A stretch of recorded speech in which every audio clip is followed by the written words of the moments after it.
Prophet of God by Chris Cooper, Chapter 7, continuing.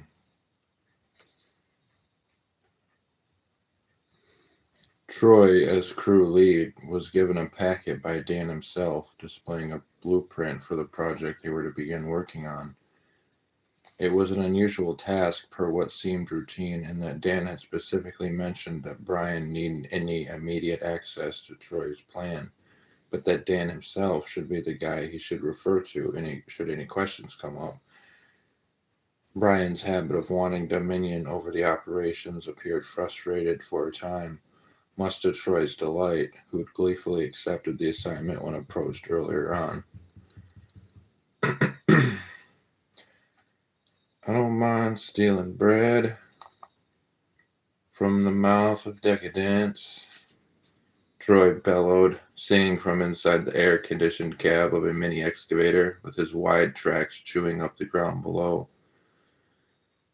Meanwhile, the other guys had been toiling away rather isolated, all the way at the bottom of the towering slope near the lake shore, in a trek that seemed miles, and the commotion of their upper levels seemed to launch just over their heads. Jesse and Trevin leaned their bodies on the shaft of their spade shovels with every blow to the trench they were digging, and Lint was some yards away, plugging away at another trench, predictably dead to the world with his earphones fastened in. Lint could be seen repeatedly fastening his cordless earbuds in and out from his ears, remarking more than once how the signal for his music was miraculously flawless all of a sudden. The screaming sun had finally crawled its way up the sapphire sky, dragging, dragging the air into the heights of heat, which seemed to lick the back of the neck, ushering in an afternoon delirium.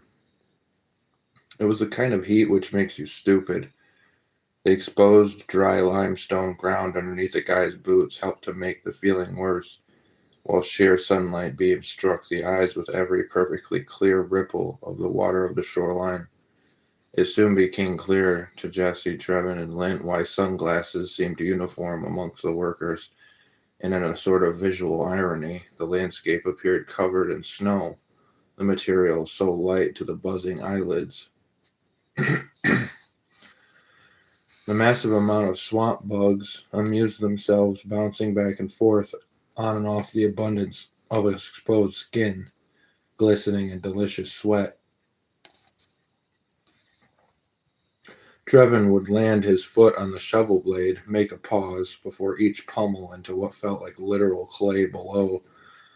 Jesse likewise fought the earth and kept having to wipe his brow to even see what he was doing. Troy's engine growled closer, and the music from inside his cab grew louder when suddenly the torque dropped. "All right, ladies," he yelled above the rumbling. The guys swiveled to look up at him sitting on his iron beast from their mangled hellscape. Troy stretched from inside the cab and let out a long sigh, torrents of cold air blasting his markedly frazzled hair. "Come on, you pussies," Troy shouted, glaring down at the troop. Lint popped his head up from his knee-deep trench and threw up a middle finger in response. Troy took a moment to examine the progress his hands clasped over the back of the head now. "Damn, gentlemen, I need me a farm woman. What say you, Trev?" he said, juggling his pocket of sunflower seeds. Trevin leaned his cheek on the handle of his shovel, trying his best to crack a smirk, his face soaked.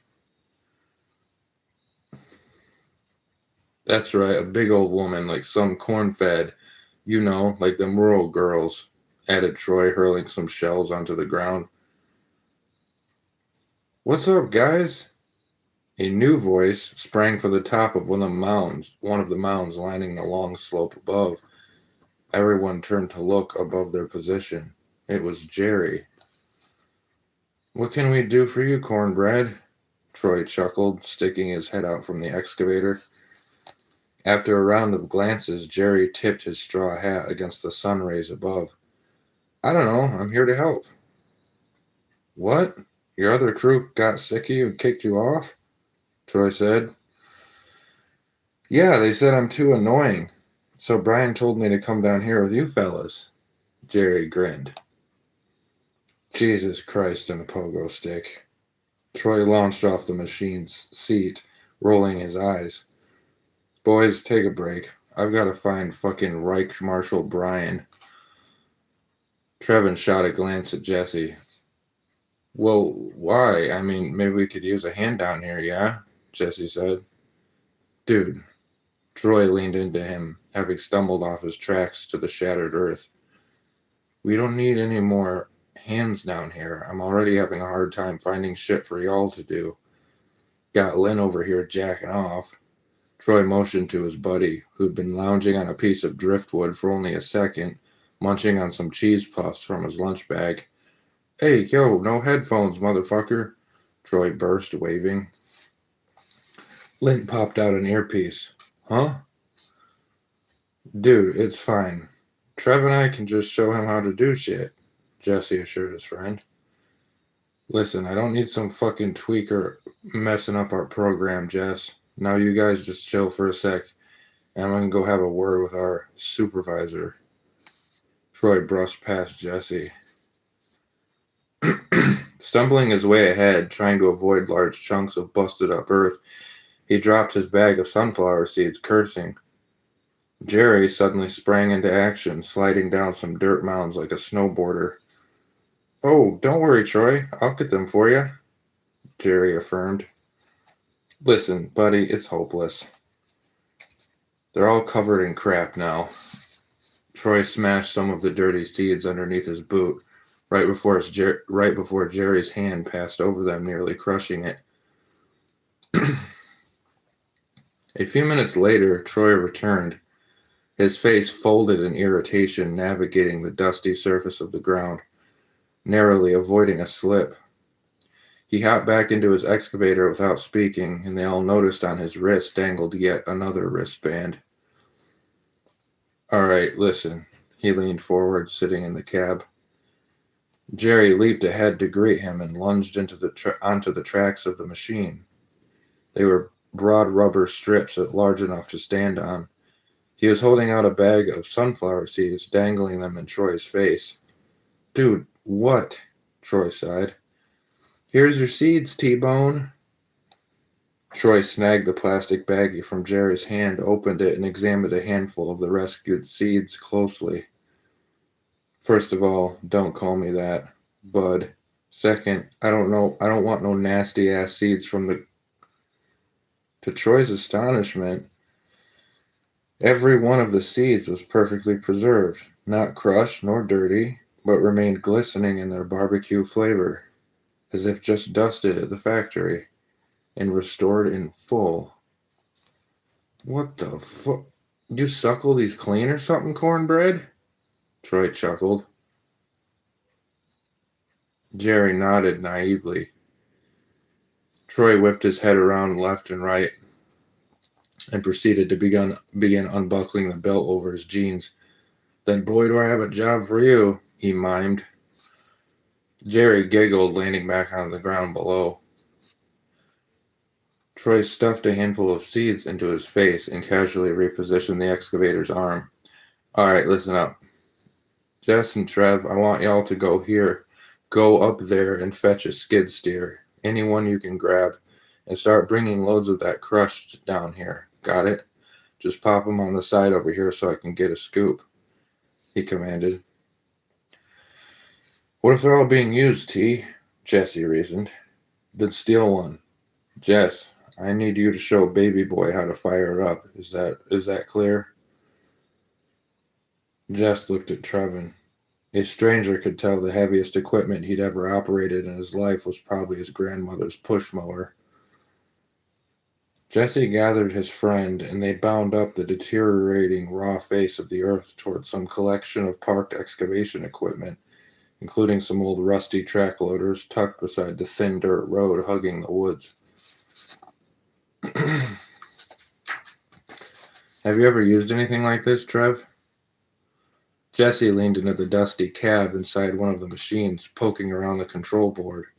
The key was already dangling from the ignition. Trevin hopped up onto the steel hydraulic arms and leaned in, giggling. Definitely not. Here, I'll give you a quick tour. Jesse launched the safety bar attached to the leather seat cushion from his lap and got out, allowing Trevin to take a seat in his place.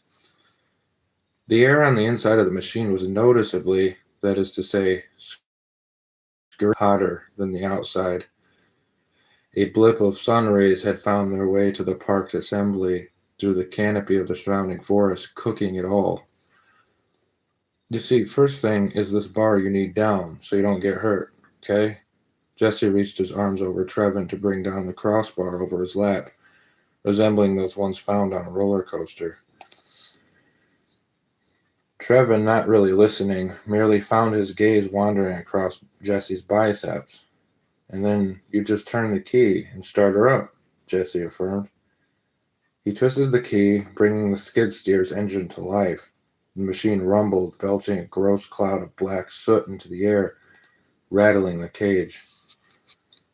Listen, though, in order to engage the throttle on this thing, hang on. Jesse continued to try mounting his voice over the noise.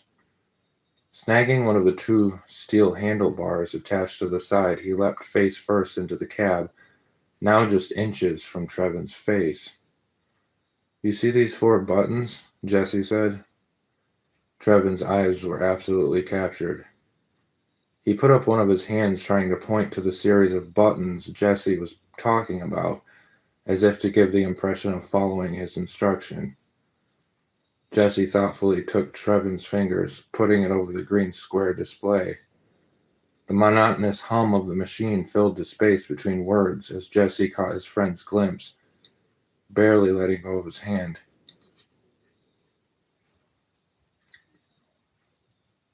Trevin began to trace the indents of Jesse's knuckles with the tips of his own fingers. Jesse made a double take before settling into Trevin's varying colored eyes. Strands of damp blonde hair sat across his forehead. Trevin's chest began to expand and retract dramatically, and he said nothing. Are you... He finally trailed his voice before giving up. Huh? Jesse furrowed his lips. Oh, don't forget the manual if anything happens to you, you know? Said Jesse, drawing further into the cab. There was a booklet which included the operator's manual tucked in behind the seat. Oh, yeah, where? Trevin finally broke his stare and twisted himself around looking for the book. Here, Jesse said, inching forward to get a better reach. Where? Trevin whispered as Jesse's breath made the skin on his face tingle. Here. Suddenly, Trevin launched his lips into Jesse's cheek. And then, falling back a bit, he rested, heavily breathing. Frozen, waiting for a reaction, he cracked his knuckles against the leather of the seat. Jesse's wide eyes shivered. A few seconds passed of silence. Jesse simply crouched there, hovering over Trevin, sweat droplets collecting across the bottom of his chin. Look, I'm sorry, began Trevin finally. Then Jesse launched his hand and grasped Trevin's face wholesale. He drove his own lips into Trevin's mouth, bumping teeth. Jesse threw Trevin's head back into the seat of the cab. Is that what you fucking want? Jesse said sternly, almost scorning. Yes? Trevin whimpered in spite of being absolutely certain, trembling and nodding. The two then began furiously exchanging kisses in a dizzied frenzy. Jesse fell further into the machine, bearing down on the crossbar, and Trevin caught Jesse's Adam's apple with one hand while biting his lower lip. They began seething and hissing as the temperature inside the cab just toppled over. Jesse, out of breath, yanked himself from Trevin's mouth and grabbed the back of his hair, pressing their wet foreheads together. What the fuck is this? Jesse exhaled, pressing his head against Trevin's and swimming in his eyes, smiling. I don't fucking know, Trevin chuckled, catching his breath. Do you like it? Jesse smacked his lips into Trevin's once more. I fucking do. He laughed, nodding. I do, he reassured. I was so scared, Trevin confessed, peering downcast. Scared? Why? Oh, gee, I don't fucking know, Jess. Trevin rolled his eyes. Jesse backed up out of the enclosure, glancing left and right. Come on, I've got to piss. It's too hot in this, Jesse ordered. Me too. They both climbed off of the machine, smashing their boots onto the gravel below. The gliding midday air was comparable relief to the static, choking odor the machine gave off. Jesse tore his shirt off and Trevin followed. The two of them glanced around briefly. The assembly of machines offered a bit of cover from the nest of activity up ahead, as the noises of devouring saws and nail guns drained further and further away. Jesse and Trevin managed to find a secluded area in the woods. Emerging from the woods, some minutes later, the two were laughing. When they returned to the idly running machine, they were shocked when a voice sprang out from inside the cab. Hey, guys! Jesse jumped back a bit, still buckling up his jeans, and Trevin was ice. What's up, Jerry? Jesse spat. Jerry tipped his wide-brimmed straw hat. What are you doing here? Jesse asked. Oh, Troy told me to come up here and see what y'all were up to. He said you were taking too long. Jesse made a fake laugh and said, Yeah, sorry about that. We were just, I was showing Trev, no need to explain to me, pal. I get it. There aren't many safe places around here you can have gay sex. Jerry grinned. The guys' faces both dropped. Bro, no. Listen. That's funny, but nah, it ain't like that. You see, Trevor and I were just, Jesse brought his hand up to his lips, making the charade gesture of smoking. Sure, whatever you say, Jesse chuckled. Hey, bud, don't say shit to T, okay? Jesse demanded. Jerry reached down and revved up the clunky machine. No worries, homie. Like he'd believe me anyway. Watch. Jerry tore out from beneath the parking area and began driving the skid steer toward the horizon of the hill, crossing the road. Down below, Troy busied himself taunting his buddy Lint from inside the mini excavator's cage, chewing along the broadening face of the hill hundreds of yards from the immaculate manor house above with his boom, and creating growing piles of dirt all around the shore. Smacking some gum between words.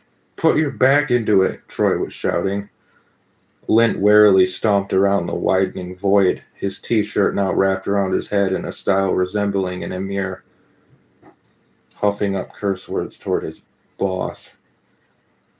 One could be fooled into thinking this immediate scene was a desert, as the dry dust formed from the digging swirled into the air, and the relentless sun shone against cobbled limestone scattered everywhere. The summer minutes so bore down. The scene got drier and drier. The skid steer Jerry was driving appeared at the top or bottom, overlooking the trench, followed by Jesse and Trevin walking behind hurriedly. Yo, bud, what's going on? Why is your bucket empty? Troy shouted up at Jerry, lowering his torque. And where the fuck were you two? Trevin and Jesse looked at each other, shrugging. I don't pay you ninnies to fuck around, said Troy. T, you don't pay us at all, Jesse retorted. Troy turned his attention back up at the skid steer. Cornbread, where were they at? There came a beat of silence. They were doing gay sex in the woods, Jerry shouted, nonchalant. Troy's expression rocketed down. Nearly choking on the gum in his mouth, he quickly exploded into hysterical laughter.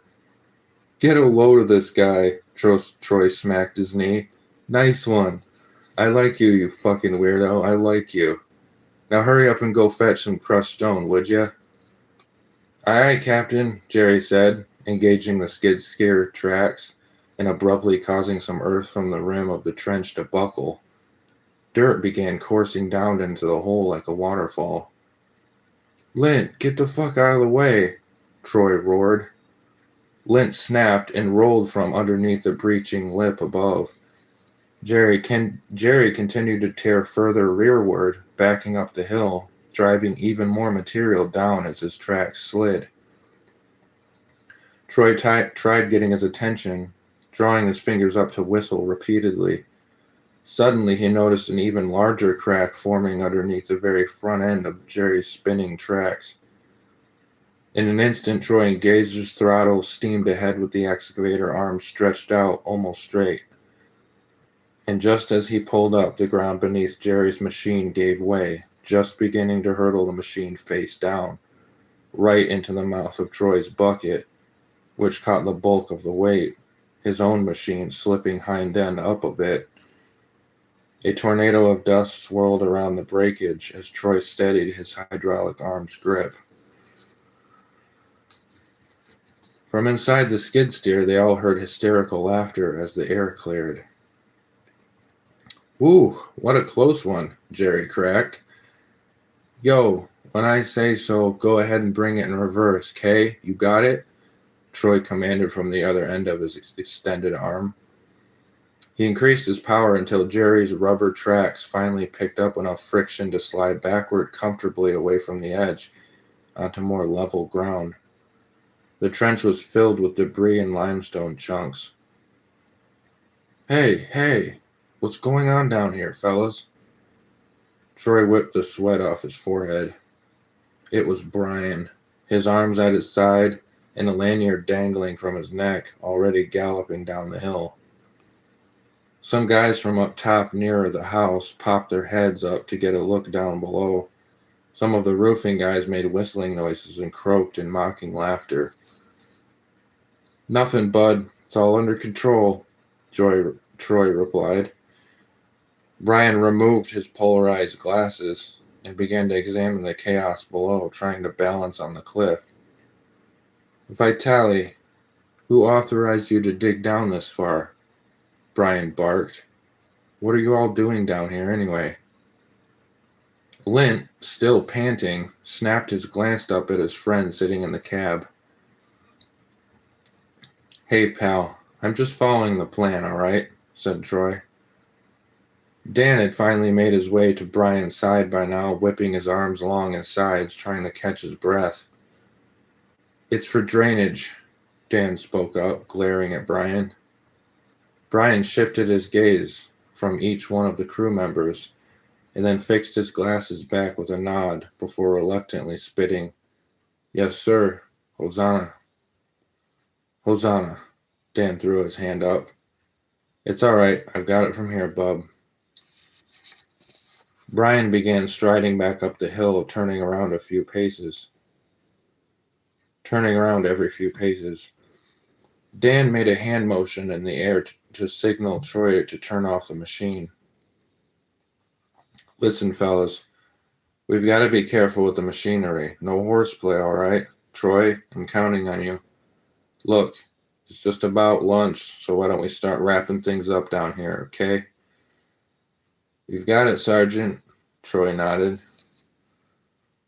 The trip up the giant hill toward any hope of a shady part of the property was almost a task by itself.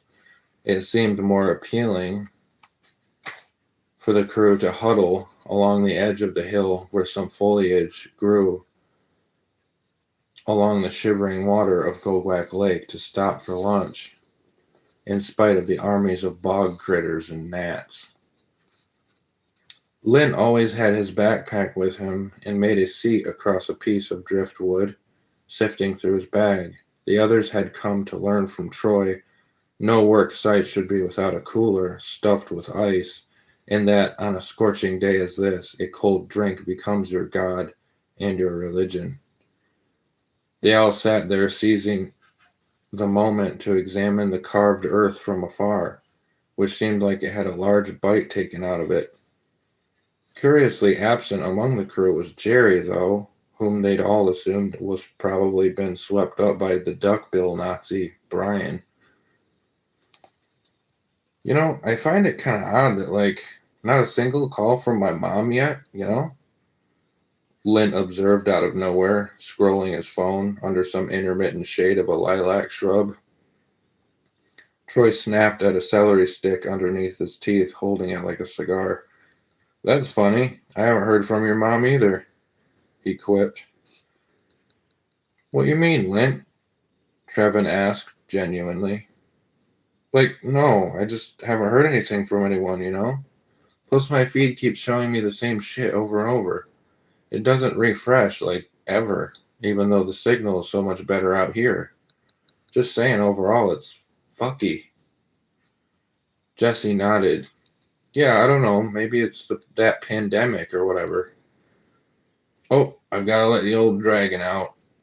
Troy leapt up, heading toward the now dilapidated trench, or what was left of it. The boys looked on as Trevin approached what seemed a suitable place. He positioned himself, and his bulky olive back glistened against the sunlight. Ugh, Troy moaned, as what sounded like a torrent gushing from a fire hydrant crashed to the side of what remained of the trench's wall. The rest just continued devouring their lunches. What the fuck? Troy all of a sudden said to himself, finally zipping up his fly. What is it? That gonorrhea acting up again, T? Lint remarked from afar. Troy had bent himself down to get a closer look at something, resting his hands over his kneecaps. Yo, is either a big-ass rock here, or... he said. Well, that's fucking concrete. Huh? Let me see that fucking plan, said Troy, turning to face the feasting group. He hopped back into the seat of his parked machine and began flipping through the clipboard Dan had given him from before displaying the schematic. What is it, T? Jesse asked. Nothing, man. Just there's not supposed to be anything down here. Troy grabbed a shovel from a pile of tools and began breaking apart some more dry earth, till the steel tip of the shovel could be heard scraping against something. Troy paused. That's a foundation, man. No cap, Jesse said. Troy dropped the shovel and opened a toolbox where he kept an impact drill with an attached carbon head about a half-inch thick and 18 inches long. Lint had since dragged a couple 100-foot-long extension cords down from the top and plugged them into the house in an attempt to charge his phone. Troy plugged the drill in and began pummeling the concrete face underneath the dirt, which shredded away plumes of dust on account of the dryness.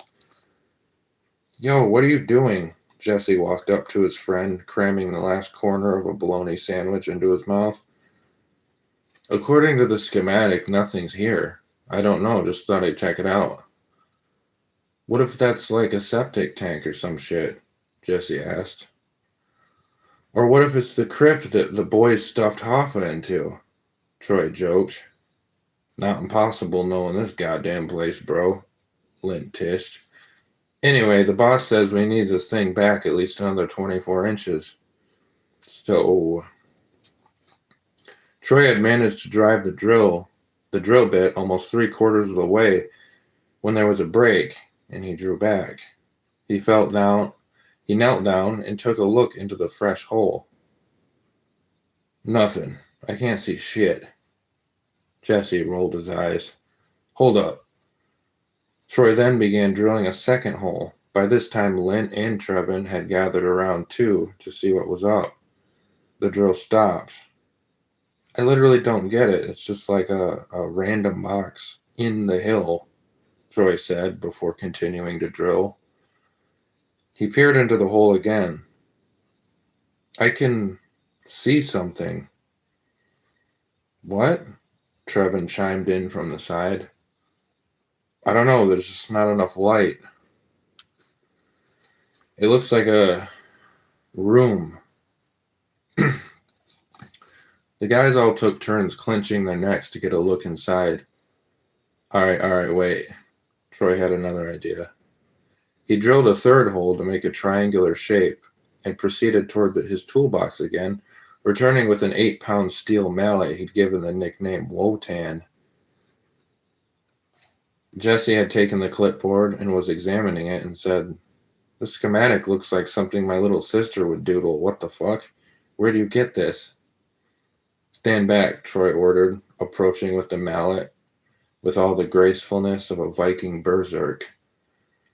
He smacked the head of the mallet into the side of the concrete till it fractured to reveal a gaping hole now, and you could hear chips falling echoing from the inside. Troy knelt down once again to look. "Yo, I see a red light in there." "What? For real?"